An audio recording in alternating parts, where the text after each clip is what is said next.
what we just said, all those notes, that's the chromatic scale. That's every note you could possibly play put together. What a scale is, it's a certain note to the note's octave. And an octave is the same note, but higher pitch. Like, those are the same note. And the 12th fret is an octave, so. And the chromatic scale would be all the notes from this note to this note. I'm going to give them an example.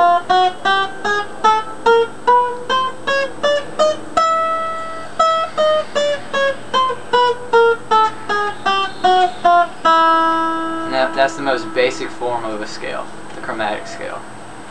The intervals in that are all half steps. Just one more fret up to the next note, or one more fret down to the next note. And those are all half steps. A whole step would be 2 frets. Say if I was starting on an E and I wanted to go to an F sharp, I would do a whole step. So it's 2 frets. 1, 2. But if I want to go to an F, because there is no E sharp, I would just do half step. E, F. An interval is the distance between 2 notes. And whole step and half step are the very basic things you can do starting out on a scale. A normal set of intervals in a major scale, which consists of 8 notes. That's where the word octave comes from, is the 8th note of a chromatic scale is different than the normal scales you play. The most basic scale that every single thing is based off of is C major. And what C major does is it plays all 8 notes, natural notes.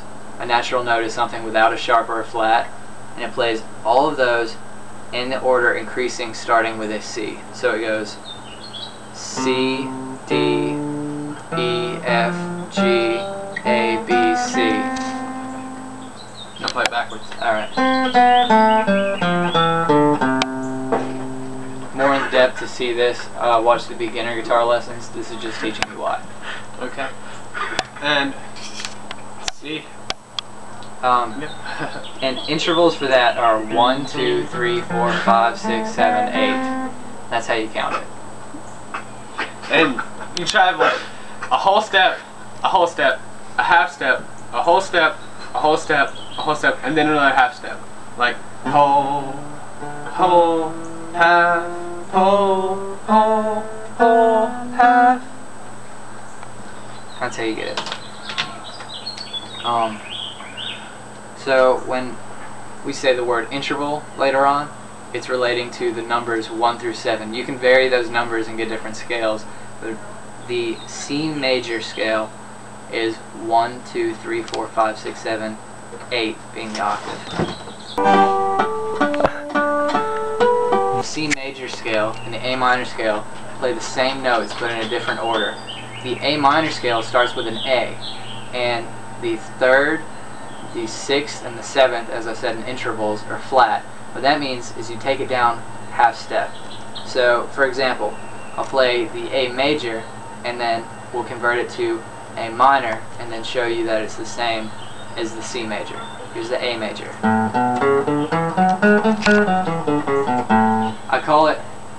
I meant A major. That's A major. And we call it A major because the root note, which is the first, which is 1 in intervals, it starts with an A as the note. Hey, darling. So, 1, 2, 3, 4, 5, 6, 7, 8.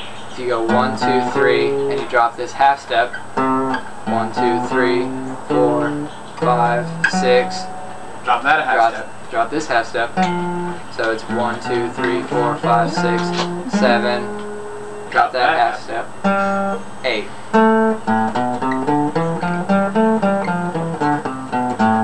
And if you know the notes they're playing, it's A, B, C, D, E, F, G, A. Same notes as the C major scale. And that's a parallel minor scale to a major scale.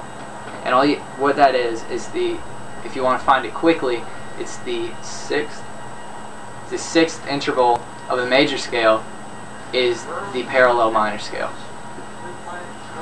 Or maybe you could say I'm starting on a C here. I can move down 3 half steps and find it. That's an easier way. There are multiple ways to find it. And you notice, if you guys, once again, if you have a good ear, you can notice that these are slightly out of tune because the guitar is not intonated. What that means is throughout the entire fretboard, the strings aren't exactly what they're supposed to be. They're a little sharp because the action's a little high. And I wouldn't try to intonate yourself. You have to mess with the truss rod, sometimes the bridge. I would get a professional if you really are concerned with it, but as you can tell with us, we're not that concerned with it because we mainly do chords down here where it's more intonated. Yes, like you tune it on the open strings, and that's what will be the most in tune. And as you go up higher, it may get more sharp or flat. And the two locations for a truss rod are like we've got here is like right here. Yes. And in there. This one's inside. You can see the cover here, and on there, if you tilt it up, you can see. If you can get inside there. This is little hole right there. Yeah.